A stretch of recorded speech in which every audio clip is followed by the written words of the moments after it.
We've got the September 2025 Airmail here, and we're ready to pull out the really key stuff for you. Yeah, it's quite a mix this time. You've got the usual organizational updates, the chairman's column, what's happening in the hangars, but then woven through that, you get these fascinating deep dives into history, like biographies and even solving old aviation mysteries. So our mission, as always, is to give you that shortcut.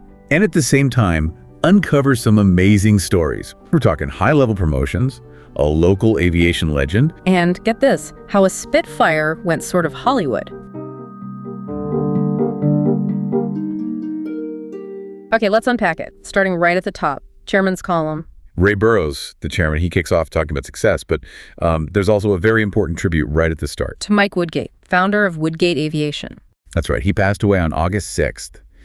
And he was known for his amiable can-do support. Really helped the society in the early days. Yeah, a key figure locally. And really odd, almost unsettling coincidence. Oh, you mean about the King Air? The very same day he passed away, August 6th, a Woodgate King Air had an undercarriage collapse during an emergency landing, Birmingham Airport. Yeah, it made national news. Just a really strange, sad piece of timing.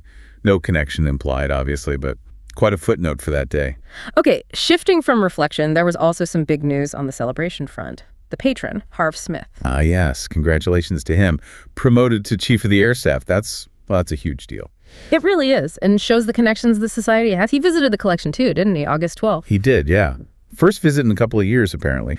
And the chairman writes he was thrilled with the new aircraft. You know, the Gannet, the Sea Prince. And his comment in the visitor book. Awesome as usual. Can't say better than that. It sums it up. But looking at the actual numbers, the organization itself seems to be going from awesome to, well, massive. Oh, the growth is quite something. Membership's up, what is it, 866?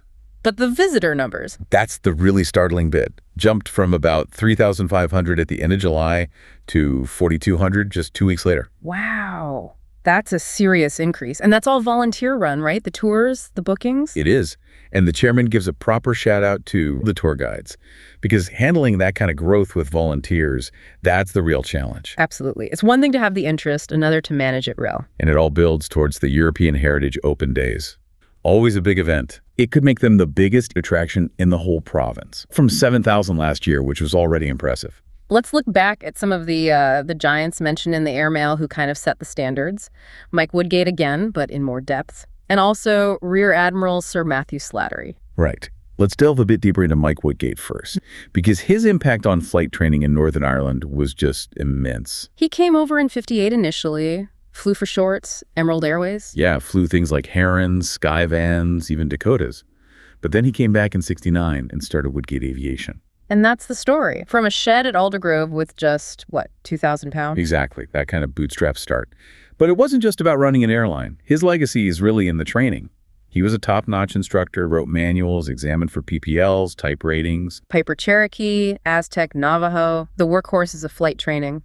And the key thing the source highlights, if you trained at Woodgate, the airlines knew you were good. They looked on you favorably. That's a serious reputation. And there are examples, right? Pilots who went on to fly for the big carrier. Oh, yeah. Names like Conlaw, Bill Perrins, Charlie McElroy, David Montgomery.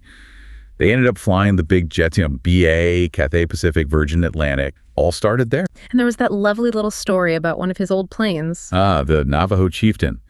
Turns out this abandoned plane found rusting away in Australia was his very first one from 1977. Okay, let's shift to the other giant mention, Rear Admiral Sir Matthew Slattery. Very different career path. Totally different. Royal Navy background, Royal Naval College, but he also cross-commissioned with the RAF. Which led to that quirky detail about the tie. The zigzag tie, yes. Yes. Apparently it was created because of the rank differences when officers moved between the services. Little piece of uniform history there. But his main contribution, certainly during the war, was huge. Director General of Naval Aircraft Development. Critical role. He oversaw things like turning the Spitfire into the Seafire for carrier use. Even more significantly, he pushed for two key ideas to protect the Atlantic convoys. The CAM ships and MAX ships, merchant aircraft carriers. Basically temporary flight decks on merchant ships. That's the concept. CAM ships had a catapult-launched fighter. MAX ships had a small flight deck.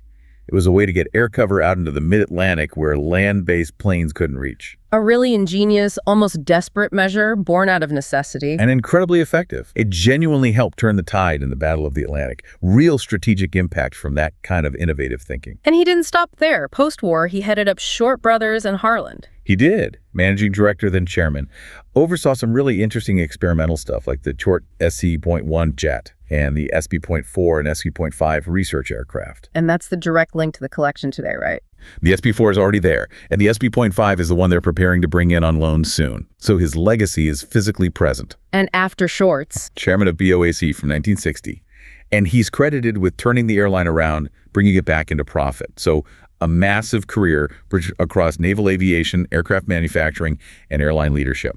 that kind of deep historical tracking, that thoroughness, seems like it was needed for the next piece in the Airmail, too, solving that Ford trimotor mystery, X5000. Ah, yes, part 6 of the Rummaging Through Air series. This was a classic case of conflicting stories. So you have one source online saying it crashed, irreparable damage, Lamavati, September 1940. Sounds pretty final. Right. But then the actual Squadron Operational Record Book, the ORB, told a completely different story. Forced landing, yes, but at Moore Farm in County Down, due to weather. And the damage was supposedly slight. The crew even flew out the next day. Okay, so how do you square that circle? One says destroyed, the other says minor damage. You dig deeper. The answer came from those repair and salvage unit files again, AIR 29802. Very specific records. They confirmed the Moore Farm location near Port of Ogie. It was damaged, had to be lifted out of the ditch. And then, crucially, it was officially struck off charge and scrapped at Aldergrove on November 28, 1940. So the ORB downplayed the damage, but the online source got the location and date completely wrong. Pretty much. For you listening, always try to cross-reference. Even official-looking records or online summaries might not have the full picture. You need those sort of dull-sounding logistics files sometimes. Okay, completely changing tack now. The Open Gulf Championship traffic. That was a surprise inclusion. Yeah, just a snapshot of modern aviation activity. The sheer number of business jets flocking into Northern Ireland for the Open and Royal Port Rush. Over 80, the source said. That's a lot of corporate travel. Plus amount. Especially noted at Londonderry Airport, LDY. You saw everything from Challenger A50s, Global 6000 citation latitudes, plus helicopters buzzing around. Shows how these big international events rely on that kind of private air access. A different world from historical research, but part of the same aviation ecosystem. Okay, let's bring it back to the collection itself with heritage happenings. What's new at the hangars? Well, progress on the ground. Quite literally.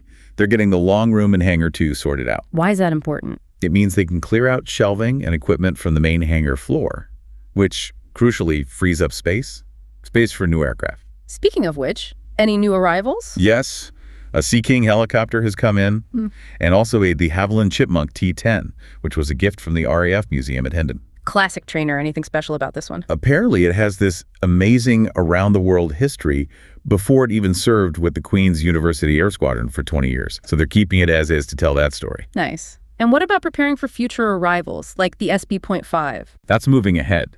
The team did a final trip down to RAF Cosford, taking measurements, checking the special trestles they've built for the move, figuring out exactly how the wings and undercarriage come apart, the complex logistics of moving a vintage jet. Takes serious planning. But here's the bit that really caught my eye, the bit that sounds like science fiction almost, the Spitfire.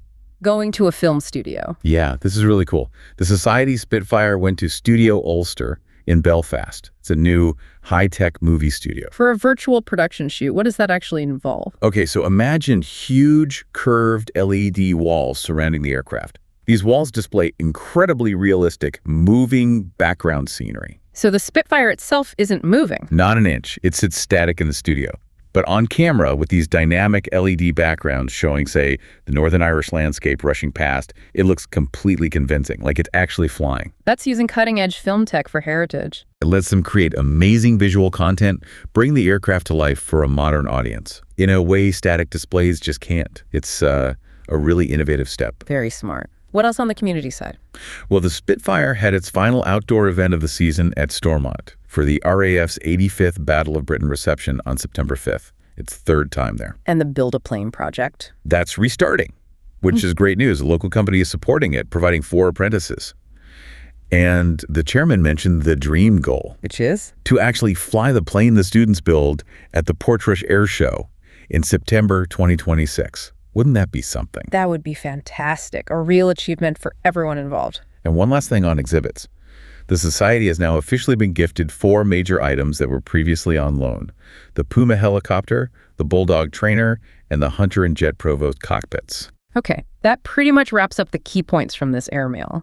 We've seen that real sense of growth from the chairman's column, remembered aviation pioneers like Woodgate and Slattery, solved a little historical puzzle. And seen the collection embrace really futuristic tech with the Spitfire chute, alongside continuing community work like the Build a Plane project. So, stepping back, what's the bigger picture here? You mentioned the book reviews and the source material. Is there a sort of connecting thread? Well, I think it points to this massive shift in aviation itself. The sources touch on it through things like the Slattery history, and maybe contrasting it with the modern Gulf traffic, or even the book reviews mentioning things like the Bristol Brabazon. The Brabazon, that huge, almost opulent post-war airliner concept. Exactly. An ocean liner of the skies, they called it. Compare that vision, massive, state-backed, maybe slightly impractical luxury with what dominates now. The hyper-efficient low-cost model. EasyJet, Ryanair, the Air Dogs ventures mentioned. And maybe the provocative thought for you, the listener, is just how fast that transformation happened. From those grand post-war dreams to today's lean, mean, digitally driven airline industry. It's a huge cultural and economic pivot in just, 60 or 70 years.